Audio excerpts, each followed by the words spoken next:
Gordon Chang is an American columnist, author, and lawyer. Mr. Chang attended Cornell University as an undergraduate, and in 1976, he graduated from the Cornell Law School, and then lived in mainland China and in Hong Kong for close to 2 decades, where he met his lovely wife, Lydia.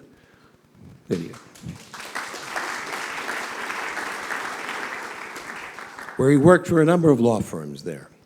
His writings on China and North Korea have appeared in the New York Times, the Wall Street Journal, International Herald Tribune, Commentary, National Review, and Barron's, among others.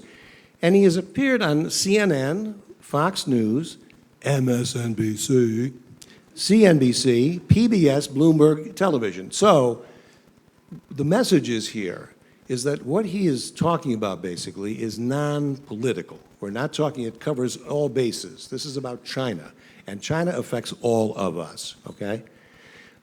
Gordon Chang has written several books which will be available for purchase and signing after the lecture. Some of you already availed yourself of that, but there'll be, Lydia and he will be out there behind the thing. Mr. Chang will discuss his views on various aspects of China and how they relate to the United States and the rest of the world. Ladies and gentlemen, please welcome Mr. Gordon Chang.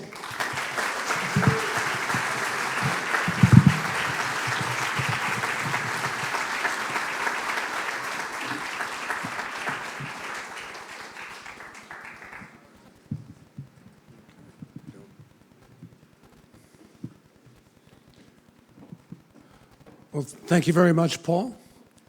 Thank you, Susan. You've been such warm and generous folks. I really appreciate it. And thank you all for coming here today. We start on March 22nd. That's when Xi Jinping was bidding farewell to Vladimir Putin in Moscow after their 40th in-person chat. And the Chinese leader said this, quote, "Change is coming that hasn't occurred in 100 years, and you and I," remember he's talking to Putin, "and you and I are driving this change together." So what do these words mean?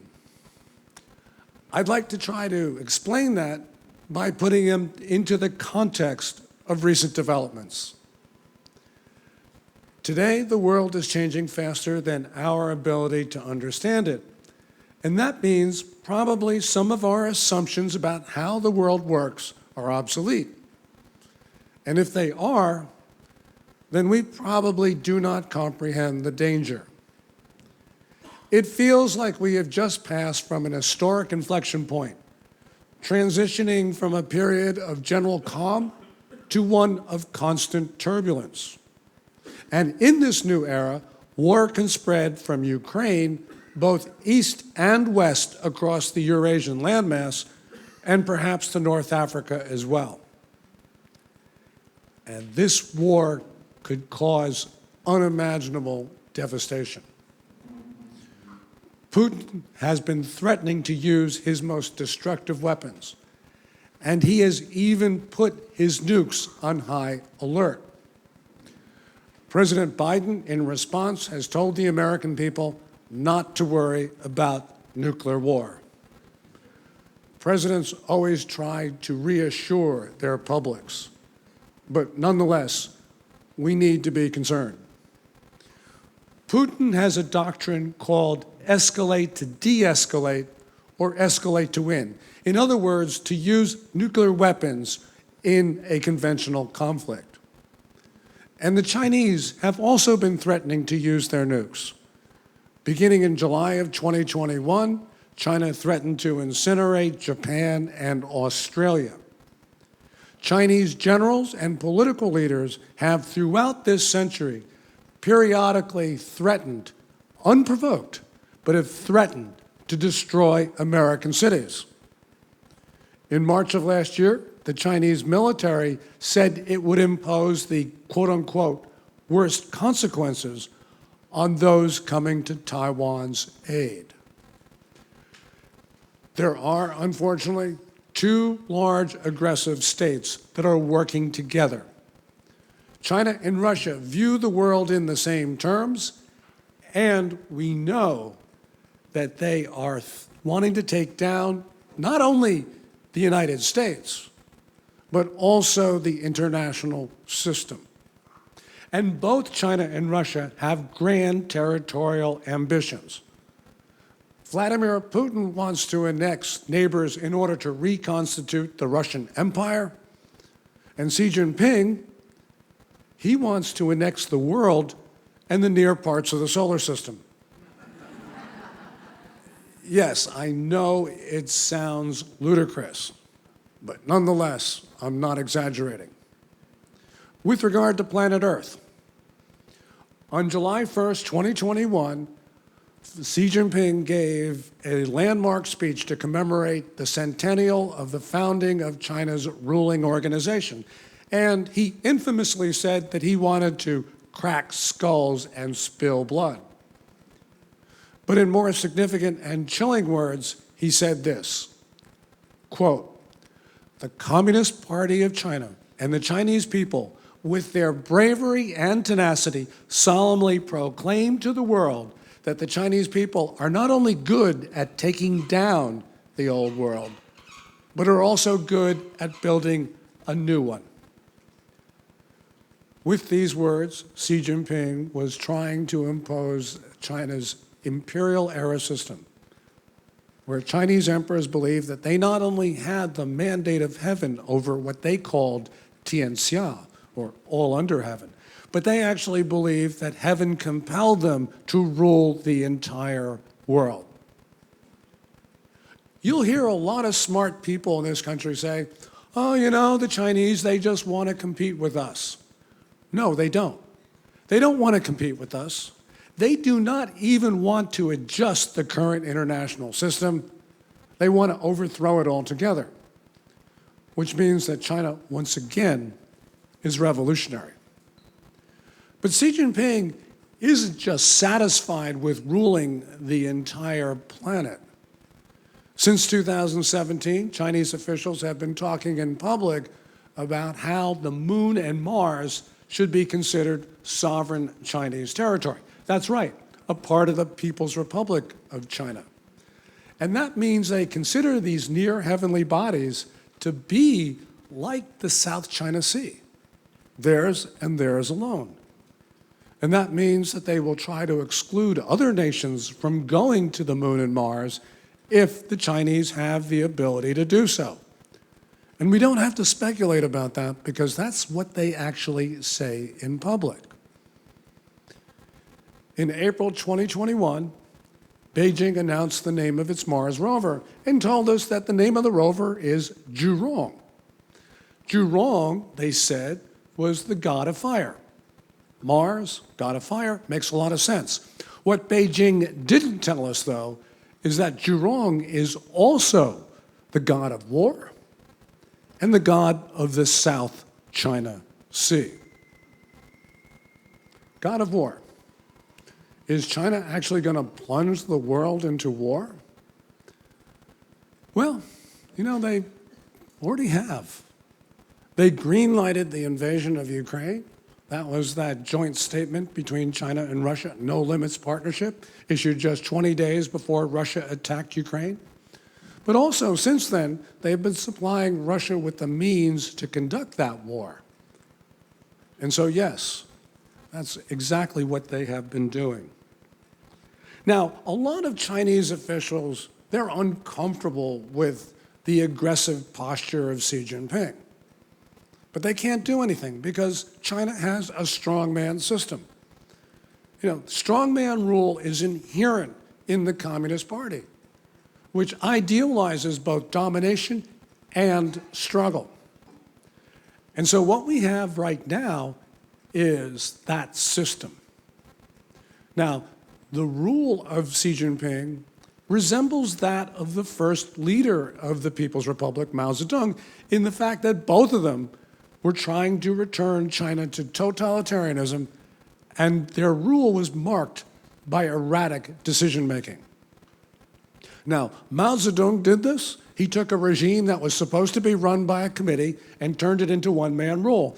And with his newfound power, he embarked on ruinous campaigns like the Great Leap Forward and the Cultural Revolution.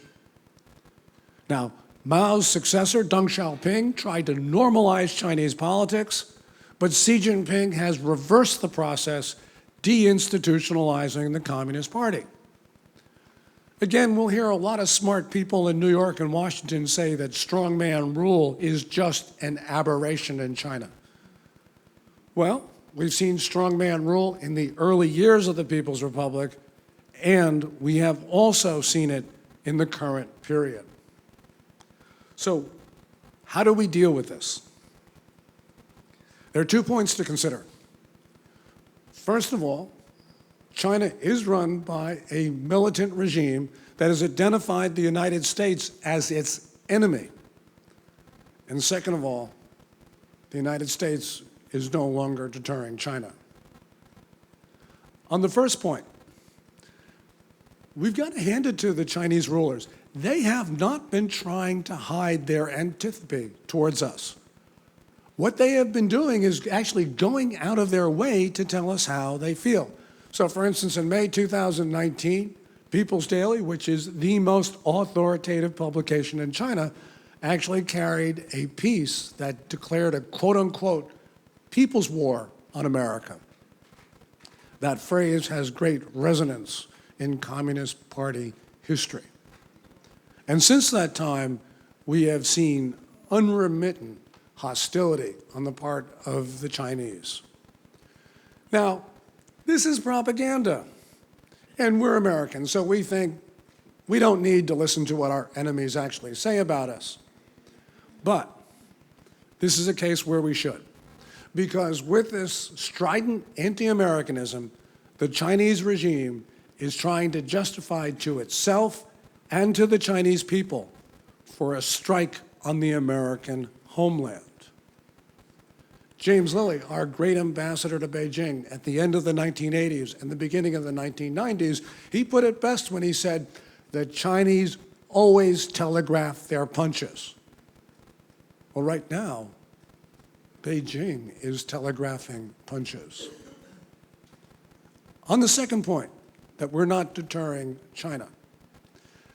As Kabul fell in August 2021, we saw a stream of propaganda pieces out of Beijing, basically saying that the United States was incapable. So, for instance, Global Times, which is semi-official, basically ran a piece which said, how can America stand up to mighty China when we could not even deal with the ragtag Taliban? And Global Times said this about us, quote, it cannot win a war anymore. We know that China has no respect for the United States. We Americans know that. We saw what happened in January and February of this year when China flew that large object over our country. That's utter disrespect for the United States because they were surveilling our nuclear weapons site. That balloon flew over Malmstrom, F.E. Warren, and Minot Air Force bases, where we have all of our land-based nuclear deterrent, our Minuteman III missiles. It also flew close to Whiteman Air Force Base in Missouri, where we base all of our B-2 strategic bombers, and perhaps most ominously, it flew close by Offutt Air Force Base, Omaha, Nebraska, the home of U.S. Strategic Command, which controls all nuclear weapons. There is indications that China was trying to figure out if they could disrupt command and control signals to our nuclear weapons around the world. And you probably missed what happened on January 28 in Hawaii. That's when a Chinese satellite sent a shower of green lasers down into our country. What were the Chinese doing? They were getting atmospheric data that was necessary for the targeting of their hypersonic glide vehicles. HGVs, as they are known, will carry nuclear weapons, and we have no defense to them. But it's not just that. We know that China is building 360 silos in its northern deserts in 3 locations. These silos are big enough to take the DF-41 missile. A DF-41 from those three locations can hit every part of the United States, and they carry 10 warheads apiece. So what we can see is that China no longer wants what we want, which is a minimal deterrent. In other words, to prevent someone from attacking us, and they want a war-fighting capability. Question is, why? Well, we know that the Chinese generals and admirals have been militarizing the Chinese political system. This occurred when Xi Jinping became General Secretary of the Communist Party in November 2012. Xi Jinping became China's ruler because he was the least unacceptable choice. He was acceptable to all the competing factions in the Communist Party because he didn't have a faction of his own. And that was a great way to become the most powerful figure in China. But it wasn't a great way to rule in a faction-ridden system. And so Xi Jinping decided that in order to rule effectively, he needed to have his own faction. And so he decided to make certain flag officers the core of his political support. Well, since then, China's generals and admirals have been putting their stamp on the country's diplomacy, and they are taking larger and larger shares of the country's resources. So, for instance, in this March, we heard that the Chinese military budget was slated to increase 7.2%, whereas the target for gross domestic product growth was only 5.0%, and that 5.0% is so unattainable. Last year, the number was 7.1% for the increase in the military budget, and officially the Chinese economy grew 3.0%. And in reality, it grew less than 3%. So, we are now seeing China's flag officers. They're thinking about what they can do, not what they should do. And their budgets are growing so fast that it has now overtaken strategy. Now, throughout the history of communist rule in China, their external policies have always been tightly bound to domestic political intrigue. But that's never been more true than it is today. Xi Jinping, like Mao Zedong, inherited a consensual political system where nobody got too much credit or too much blame because decisions were shared across all of the factions in the Communist Party. But Xi Jinping, as he's grabbed power from everybody else, has also ended up with total accountability because he no longer has anybody to blame. At the same time, Xi Jinping inherited a political system where if you lost a political struggle, it was no big deal. You got a nice house in Beijing. Xi Jinping changed that by, among other things, jailing his opponents. So while he's gotten total accountability, he's also raised the cost of losing political struggles, which means that Xi Jinping's threshold of risk is a lot lower than we think that it is. Now, if this weren't bad enough, at the same time, I think Xi is seeing a closing window of opportunity to achieve goals that he thinks are historic. The window is closing because China is beset by simultaneous crises. They've got debt defaults of the large property companies, plunging property prices, a stagnating or maybe even a contracting economy, worsening food shortages, a deteriorating environment, and failing local governments. And if all of that weren't bad enough, China stands on the edge of a demographic collapse, the steepest in history in the absence of war or disease. A year ago, 2 Chinese demographers predicted that China would lose half its population in 45 years. If you take the numbers of total fertility rate and other things, probably China will lose 2/3 of its population this century. China at the end of the century, which is now more than 4 times more populous than the US, could very well be the same size. 2022 was the first year where officially China's population declined, the first time since 1961, but Chinese demographers think that it's probably been declining for a half decade. Now, in the 1960s, Mao Zedong started the Cultural Revolution, which nearly destroyed communist China because he was trying to use the Chinese people to vanquish his political enemies. Xi Jinping, who reveres Mao, looks like he's doing pretty much the same thing with his Common Prosperity Program, which looks an awful lot like a throwback to the 1950s. But there's one critical difference. Mao, for all of his willfulness, did not have the power to launch a world war. Xi Jinping, on the other hand, does. And the signs are unmistakable. Xi Jinping cannot stop talking about war. So, for instance, in March, at the National People's Congress meeting, Xi Jinping repeated one of his now favorite phrase, which is, "Dare to fight." That message has been filtering down through the ranks. The Eastern Theater Command of the People's Liberation Army in the following month, in April, after it completed provocative air and sea exercises around Taiwan, said it was, quote, ready to fight. The Eastern Theater Command is the command of the Chinese military that would lead any invasion of Taiwan. And just this month, Xi Jinping donned green clothing, military clothing. He went to the Eastern Theater Command and he gave another one of his "let's go out and invade somebody" speeches.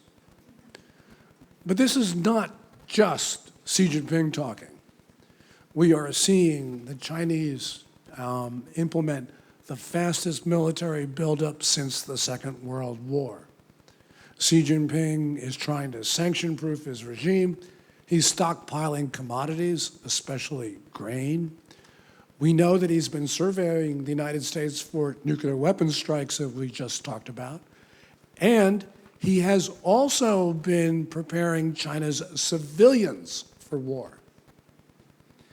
In July, a Chinese entrepreneur making medical products for the civilian sector told me that Communist Party officials had visited him and demanded that he convert his production lines in China to make items for the Chinese military.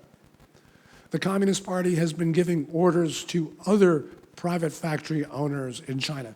And this entrepreneur said that the Communist Party is now running factories which were once privately owned because the private owners did not want to stick around for Xi Jinping's war.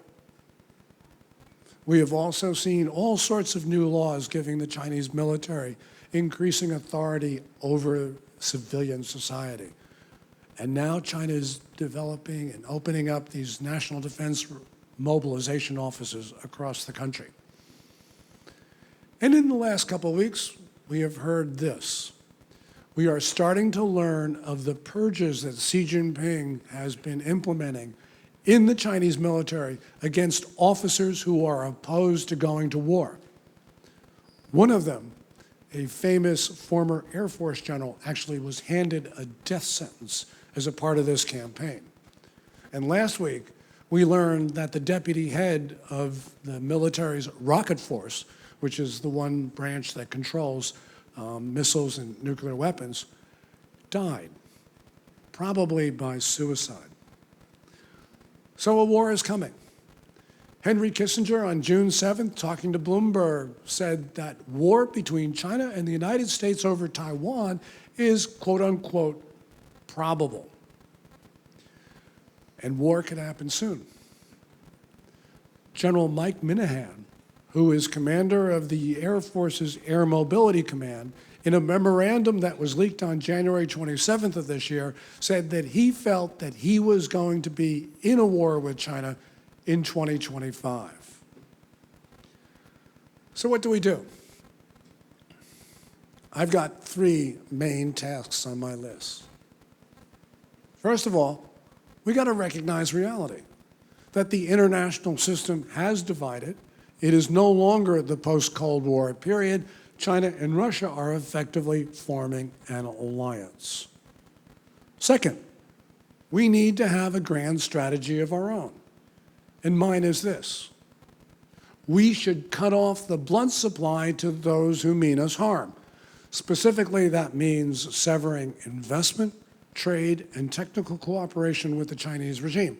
And I know that sounds drastic, but we cannot afford to enrich a country that considers us to be its enemy and which is preparing to kill Americans. Third thing, we need to deter China. And nowhere is deterrence more important than in the Taiwan Strait. Now, for decades, we Americans have had a policy called strategic ambiguity. We don't tell the Chinese, we don't tell the Taiwanese what we would do in the case of an imminent conflict.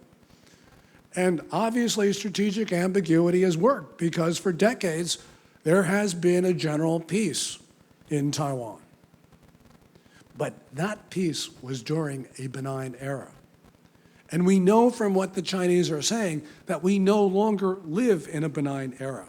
Chinese leaders say that we no longer deter them. So we need to take them at their word, which means we need to move to a policy of strategic clarity. So I believe that President Biden should announce that the United States will defend Taiwan. I believe that he should offer a mutual defense treaty to Taiwan if they want it. We should offer to recognize Taiwan for what it is, an independent country. We should pre-position munitions on the island, something we didn't do in Ukraine, by the way. And I think we should also consider a small tripwire of American troops in Taiwan, something which has kept the peace, by the way, for 7 decades in the Korean Peninsula. By the way, the 27th of this month marks the 70th anniversary of the Korean War armistice. Now, many people will say, these steps are risky. My response?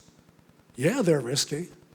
But to say something is risky these days is no longer a meaningful objection, because after 3 decades of misguided China and Taiwan policy, every course for the United States is risky, every course of action is dangerous, and the most risky and dangerous course of action of all is to continue with the policies that have put us into this position in the first place. Why defend Taiwan? Well, Taiwan's been at the center of our Western defense perimeter since the end of the 1800s. We also have to defend every democracy from China's attack on our form of governance. But there's one more reason, and that is not to defend Taiwan would be catastrophic for the United States. After the withdrawal from Afghanistan, we emboldened the Chinese regime. And by the way, we also emboldened someone named Vladimir Putin to attack Ukraine. But we also angered and disheartened our friends and allies around the world. And we cannot afford to do that again. And Taiwan, whether we like it or not, has become the test of American credibility and resolve. And as a nation, we better not fail again. One final point, and it's a point about context. A little while ago, Jim Holmes of the Naval War College told me that the time feels like 1937.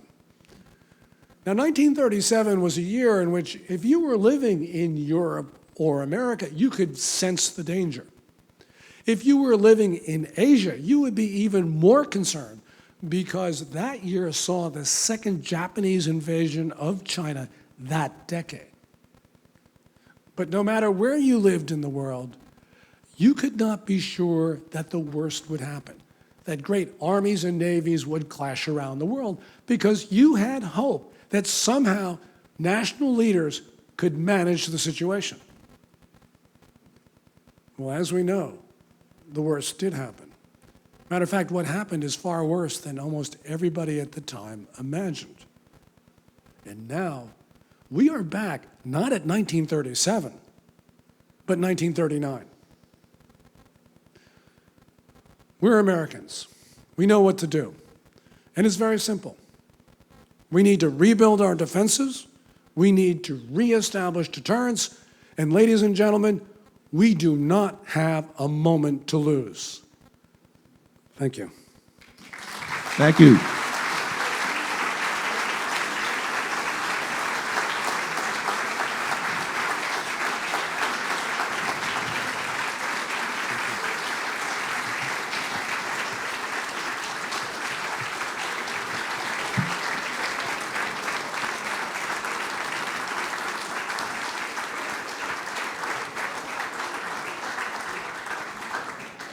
It's time for your questions. If you want to come around this way, we will entertain them. Let me start off by saying we have heard that many Chinese are crossing our southern border. Would you tell us how many do you think there are and what percentage of them are real immigrants and not? Yeah. There are varying estimates of the number of Chinese migrants in the United States who have crossed our southern border last year and this year. Some people say 5,000, some people say 10,000. Those numbers strike me as being a little bit too high, but whatever those numbers are, we got to know that that number is increasing all the time. U.S. Customs and Border Protection released some figures this year. For the first 5 months of the current federal fiscal year, which started last October, the number of Chinese migrants that have crossed into our southern border is more than 1,000% more than the comparable period in the preceding federal fiscal year. And Border Protection, they only look at apprehensions. Now, most of the people who are coming across our southern border who are Chinese, they are who they say they are. They are desperate. They want to leave their country. Things are falling apart in China, which I think accelerates the crisis that we're going to face. And by the way, these are not poor Chinese. These are middle-class Chinese who are coming across our border. And we know they're middle class because they can afford to pay $35,000 a head to the Mexican cartels to smuggle them into the United States. So we're talking about general societal failure in China. But unfortunately, there are reports that some of the people who are coming across our border are not who they say they are. We are seeing packs of males of military age, unattached to family groups, pretending not to speak English, who are sneaking into the United States. Border Patrol knows that many of these individuals have known connections to the Chinese military. We have to assume that these are saboteurs, which means, ladies and gentlemen, that the next war in Asia is going to be fought on the first day. It's going to be fought in Asia, but it's also going to be fought on American soil. This will be the first time since 1812 that Americans will have had to fight an enemy in their own homeland on a prolonged basis. And unfortunately, we do not see the Biden administration trying to track these males as they come across. The person who knows the most about this in the world, by the way, is a guy named Michael Yan, a war correspondent. You can find him on Twitter and elsewhere, and he's done great work on this because he's been down at the Darien Gap, which is that gap of jungle between Colombia and Panama, which most migrants have to cross. So he has seen the Chinese migrants at the firsthand. Thank you, Mr. Chang, for your great speech. I've lived in Hong Kong for 15 years. I learned that yesterday. And what you're describing is quite sobering. So two short questions. Firstly, what is the possibility of internal dissent in China preempting the potential war you're describing, point one? And point two, what is the role of China in other countries around the world where, at least from my amateur observation, they're buying friends and influence? Yeah, couple great questions. China has a more developed political warfare campaign than any other country in history. I mean, they're really good at this. Sometimes they're really bad at it too, but we know they're really good. And their political warfare campaign is largely directed at the United States. And they do this through their connections. There's a guy named, I think his name is Henry Kissinger, right? Henry Kissinger was in Beijing he wasn't there because of the Biden administration. He was there because China wanted him there to propagate its narratives about the relations between Washington and Beijing. So, there's Henry Kissinger, but there is also college campuses. You have the Confucius Institutes, our secondary schools, the Confucius classrooms. China uses business and corporate executives to propagate its narratives. It is total. I'm not a Republican or Democrat, but I will take an example of a guy named Eric Swalwell. China Ministry of State Security first contacted Eric Swalwell, not when he was on the House Intelligence Committee, when he would have been of great benefit to Beijing, but when he was on the City Council of Dublin City, California, which suggests that there are more than just one Eric Swalwell. And by the way, I'm not saying Swalwell did anything wrong, because if being contacted by the Ministry of State Security means you did something wrong, we'd have nobody in Congress. We'd have nobody in the administration. But I'm saying this shows you how effective and how comprehensive China's political warfare campaign is. Now, I got so excited I forgot your first question. The first question was, do you see any kind of internal insurrection? We saw that actually last year, starting in late October and continuing into December. There were a series of protests in China over different things. There was worker discontent over COVID rules. There was the outrage over the deaths in Urumqi, in that apartment block that burned. There were protests across China they're called the oldies protests because municipalities and cities were not providing services to people. So it's there. We know it boils over. We know China's society is volatile. But the Communist Party has, because it is so comprehensive in its coercive mechanisms, it is most of the time able to keep this under control. Now, one thing about those protests, and we know that at least the protests after the November 24th fire, that some of those people were revolutionaries. They drew the connection between the problems with the COVID rules and with the nature of Communist Party rule. So they were calling for Xi Jinping to step down and for the Communist Party to step down. That's not to say that that was a majority view in these protests, but you can see the anger in Chinese society. And that, I think, is a problem not only for Xi Jinping, but it's a problem for us. Because what is Xi Jinping going to do with all these crises?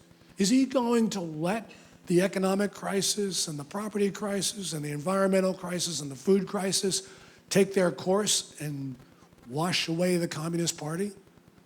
Or is he going to try to rally the Chinese people with a war? That's why we have a society right now that doesn't, I think, understand the urgency of the situation. This is why I bring my wife, because she reminds me of everything I forget. It's not just the ordinary people, but the elites.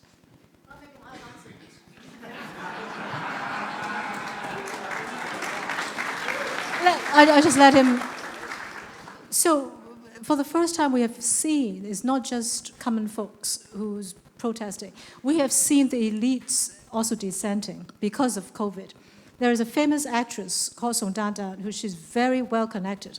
Her mother died because she couldn't get care for her during COVID. And she went on the radio wavelength and was bombasting the government. So you see for the first time, because everyone has said the communist regime can put themselves together so long as the elites all stay corrupted and stay together.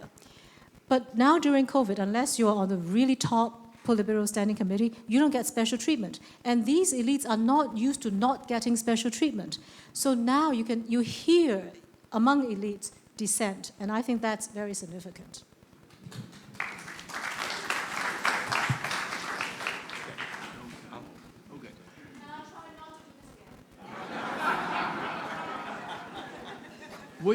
I'm not sure you want to get into this area, but I'm concerned about the BRICS nations.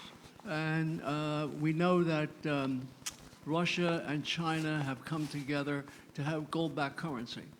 We're in the fiat currency. And this affects the supply chain. So maybe you could discuss your feelings about our financial position, their gold-backed currency, and the supply chain. Yeah, you should ask Natalie's husband, who knows a lot more than I do. I worry a lot about China. I don't worry about them dethroning the dollar. I worry about Republicans and Democrats in our country dethroning the dollar by crazy spending. But China can't do that. And the reason, with a gold-backed currency or without, and the problem is that the dollar has too many inherent advantages. And the challengers have too many inherent weaknesses. So for instance, to have a common currency, and this is the euro problem as well, you need to have unified financial control in order to have an effective currency. And the BRICS countries are so very different from each other. So I don't think that even if they had a gold-backed currency, that they would be able to make many inroads into the dollar. In a comparable situation, China has wanted to dethrone the dollar for a very long time. They can't do that because their currency is not convertible on the capital account. And they've been promising capital account convertibility since 1994. And they have made at least 3 promises to do so since then. They have always failed to do this. And the reason is the Chinese economy works because money is trapped on the inside. And so they can do all sorts of silly things with their money, the government. And if they were ever to allow convertibility, money would come out of China faster than we've ever seen, which means the Chinese currency, the renminbi, would become worthless. So the problems for challengers to the dollar is that they have too many problems internally. So worry, but worry about Congress. Don't worry about the Chinese or the BRICS countries or anybody else.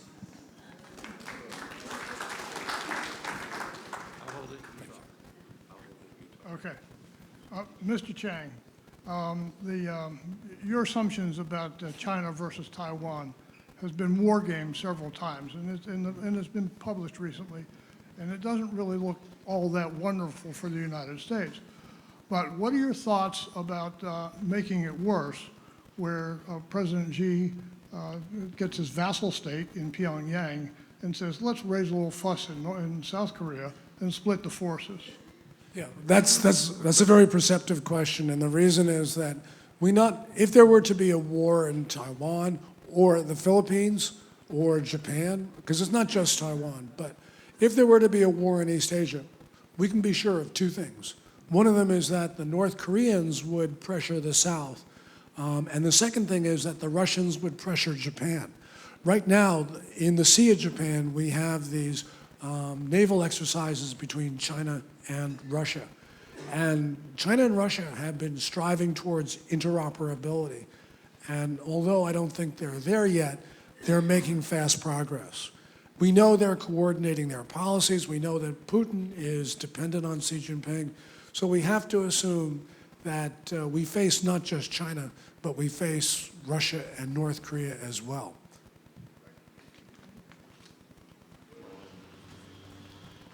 Gordon, you said I could call you Gordon last night. Yeah, everybody else does, so you might as well.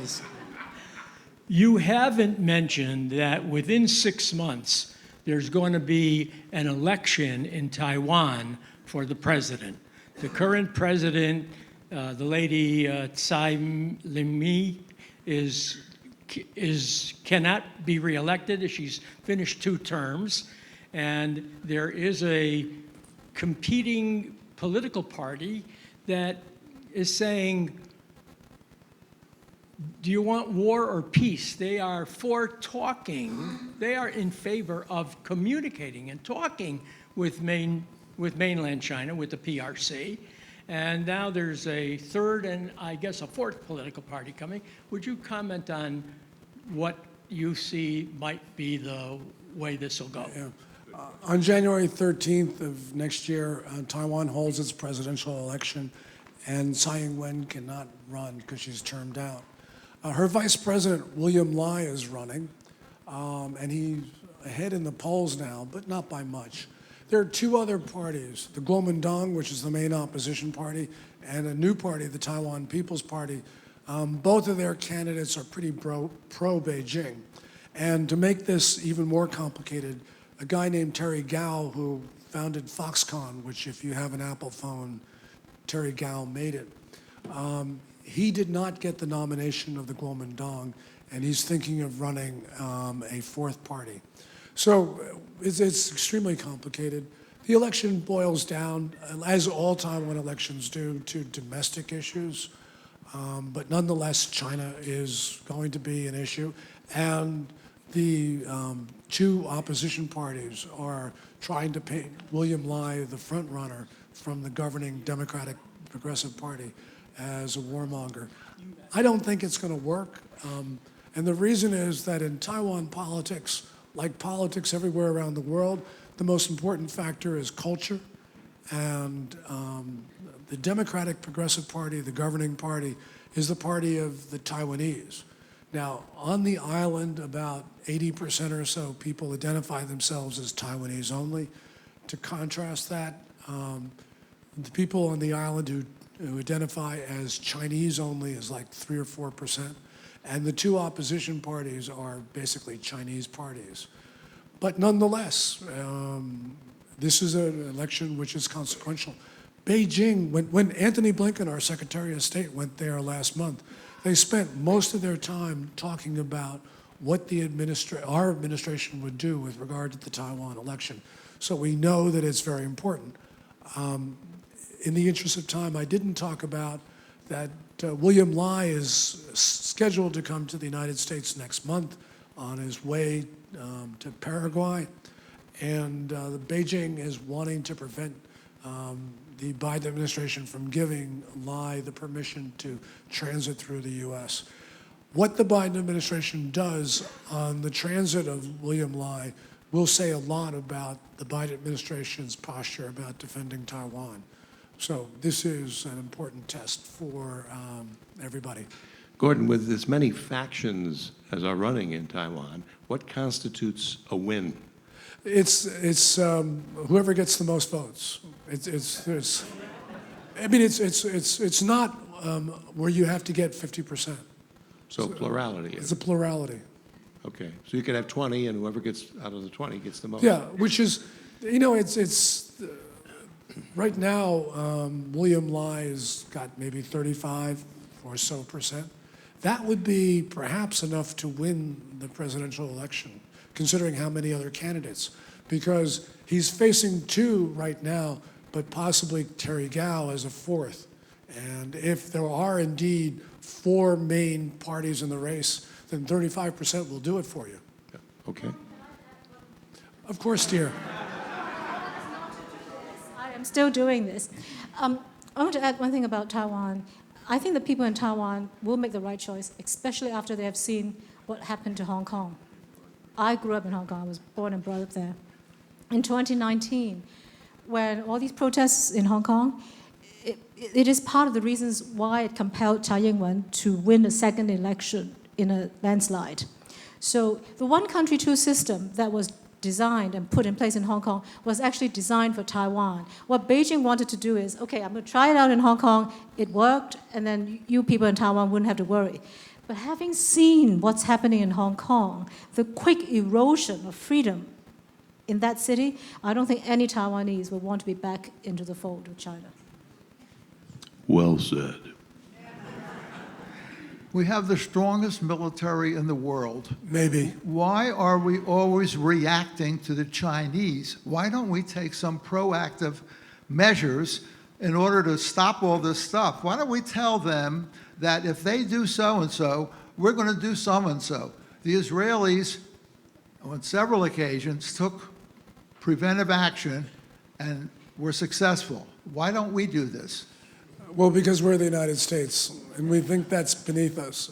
And yeah, that's a little bit flip, but not that flip, because that's the way that we approach these things. I think, I agree with the thrust of your question. We need to adopt a very different view of China, and we need to adopt and harsher policies, because what we're doing maybe sounds good to the ear, But we know that over the course of decades, it's created a situation which is not advantageous to either the American people or to people in other democracies. So we got to do something different, which is not to say that something different's going to work, but it is to say it's not guaranteed to fail. And our current policies are guaranteed to fail because they have been failing, and they're failing even more in more obvious ways over this last year. I wanted to comment on the defense of Taiwan situation. I have a friend of about 30 years who is Taiwanese. He has retired back to Taiwan now. But while he was here, we had conversations where he said, first of all, when he did his mandatory service, military service in Taiwan, he spent most of his time playing bridge. Most of his time playing bridge. So I'm a little bit nervous about us getting involved in defending a country that doesn't seem to care about whether or not it's defended. He also has told me that it's basically a foregone conclusion that someday Taiwan and China will be reunited. I hope that the lesson of Hong Kong that your wife spoke to has gotten through to the Taiwanese people. My understanding is they are still pretty split on this issue. Yeah, going back to the Taiwan election, Taiwan now has a mandatory conscription of 4 months. Tsai Ing-wen proposed to increase that to 1 year, which also is not much. Now, one of the candidates actually said that he would not move from 4 months to a year. But fortunately, people in Taiwan thought that the 1 year was actually advantageous. And so that candidate, who was the main opposition party, had to actually retract his statement. But 1 year is not anything, considering the danger of the situation. And I agree with you. Taiwan needs to do more for its own defense. Now, in defense of Taiwan, I'll say a couple things, and one of them is that the United States has purposefully kept Taiwan weak. And we have done that for some good reasons and for some really atrocious reasons. So we bear a lot of responsibility for the attitudes. People in Taiwan are not really fully involved in their own defense because administration after administration in this country has made it clear that we're not really fully supportive of Taiwan. And so what we have done is we've undercut those elements on the island that want a more robust defense. So it gets a little complicated, but in general, I agree with you. How can we want to defend a society that doesn't want to defend itself? I actually believe that if there were an invasion, we would see the Taiwanese do what the Ukrainians have done, which is to surprise everybody and defend their country. But, we'll only know when it occurs. Hello, 2 unrelated questions. One, when you said 1937-39, it sent a shiver up my spine when I think of the Uyghur people in China and the thought of concentration camps there. Do you have a comment on that? And also, with Peter Schweitzer's book, what he's written about China, and given our president being compromised through corrupt financial dealings, doesn't that really handcuff or hamstring us to really move politically with strength against China? China is committing genocide against the Uyghurs, Kazakhs, and other Turkic minorities. And it was not just the Trump State Department that came to that formal determination. Biden's State Department also made that determination early in its tenure. So these are the most heinous crimes that we have seen since the Second World War. And we're a party, as is China, to the Genocide Convention of 1948, which requires us to prevent and to punish acts of genocide. But the administration is not really that interested in doing so. So we've got to do far more. And what was the second question? I keep on forgetting. That's just. With regard to our president being corrupted. compromised. Oh, yeah. That's the question I didn't want to answer.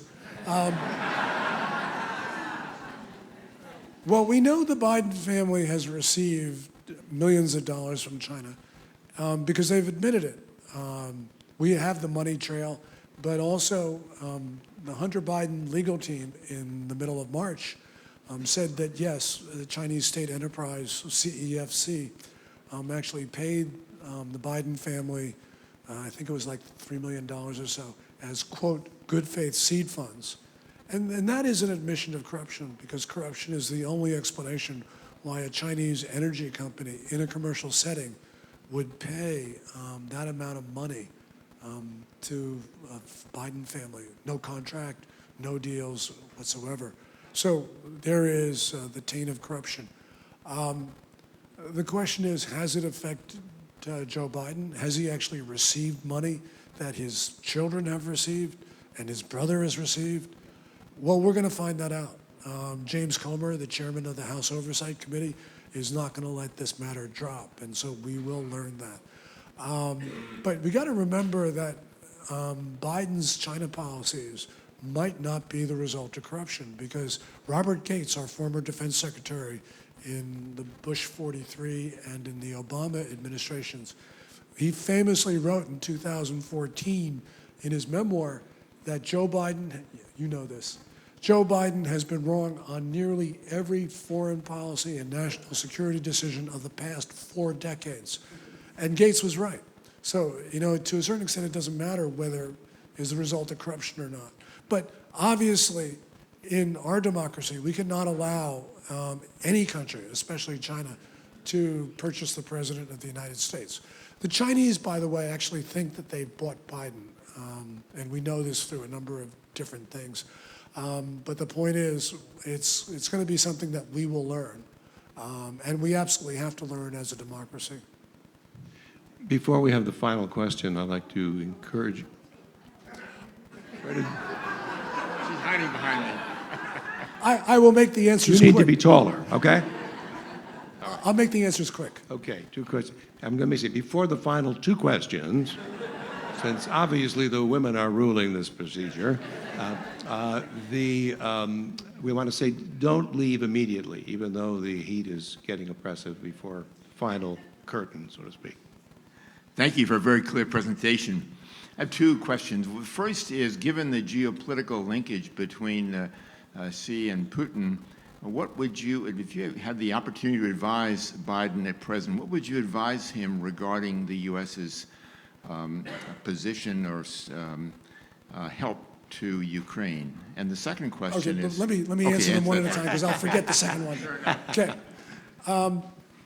The one thing I would say to the president would be, the Chinese do not view the war in Ukraine as a battle between Ukrainians and Russians. The Chinese view the war in Ukraine as a proxy war between China and the United States. So if your enemy thinks that, we damn better well win that war. Here's this. And the second question is, given that stance, what would you think strategically in terms of when the U.S. flexes its muscle toward China? Is it advisable to do that while we're expending a great deal of resources in Ukraine, or is this a better time? What are your thoughts there? Yeah, the way we deal with China is not so much military, but is economic and financial, because China right now is vulnerable. And China's been engaged in predatory trade practices. It's been engaged in criminal trade practices. So we need to enforce our own laws. We do that, we show the Chinese we're not afraid of them. And last, and certainly not least. China has been setting up bases in other parts of the world, like the Solomon Islands and in Central America and so forth. What is the United States, or what should we do about that? Yeah, thank you very much for that question. The United States for decades has ignored the Pacific. And what we have done is we've allowed China to make inroads in a critical part of the world, because these countries, Palau, Federated States of Micronesia, and the rest of them, they control vast swaths of the Pacific Ocean because of their exclusive economic zones. These are the countries that form, our line of defense, because we do not want, we don't want to fight the Chinese in Hawaii. We want to be able to protect ourselves far from our shores. And we have completely ignored this. Right now, the big issue is Federated States of Micronesia, the Compact Agreement. The State Department, being the State Department, is screwing it up royally. We should just give them what they want because we need their help right now at a critical point. The person who does most of this work is a woman named Cleo Pascal. I'd recommend her work to you. She's great, and she spends her time in the Solomons and elsewhere. And she has been leading the charge trying to get Washington to pay attention to what's going on in the Pacific. P-A-S-K-A-L. P-A-S-K-A-L, right. I have one final question, yes or no? Yeah. Should we be selling large tracts of land in No. our country? No. Thank you. I want 2 minutes. My wife tells me I always have to end on an optimistic note. And after almost 30 years of marriage, I have learned, finally, that there's no point in arguing. So here is my optimistic story about a time when there actually was a war. My dad came to this country just before the end of the Second World War on a scholarship from the nationalist government of Chiang Kai-shek. He flew over the Himalayas in 1944, boarded a Liberty ship in India, which had to go all the way down to Australia to avoid Japanese submarines. He landed at the port of San Pedro, which is Los Angeles, in February 1945. He took a train to San Francisco, and then he almost did not get to his final destination, which is Ithaca, New York, because he had to transfer through a large city in upstate New York. And my dad kept on calling it Buffalo. But fortunately, some American understood that he really meant another place. And so my dad ended up taking the Transcontinental Railroad to upstate New York, got his master's degree in civil engineering from Cornell in 1946. But right after that, Mao Zedong's communists took over China. But a generous America allowed him to stay. So what did my dad do? Well, he took his engineering degree and he opened up a 4-table Chinese restaurant in his garage in Keensburg, New Jersey. And that restaurant immediately failed. So he then went to plan B, which is to use his engineering degree for engineering. He got a job with the public utility in New Jersey, but on the first day that he was eligible, in other words, the day that he turned 55, he took early retirement and he opened up a Chinese takeout.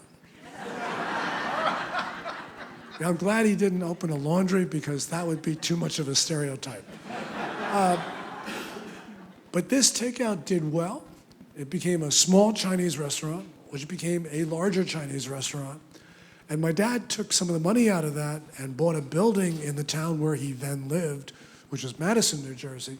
He renovated it and sparked the rejuvenation of the town center. Now, my dad never missed an opportunity to vote. My dad never missed an opportunity to tell my 3 sisters and me how wonderful his adopted country was. And he would always say that China was his birthplace, but America was his home. So this is my optimistic story, which I learned from my dad. And that is 2 things. One of them is that America is a great country, but more important, that Americans are great people. They're good people. And so I want to thank you all for defending the country that my dad loved so much. Okay, stay right there. Lydia? Lydia.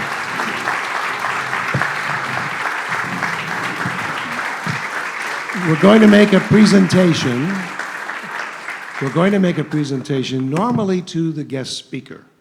However, we're making a departure today, and we will make it for the guest speaker and the real best speaker.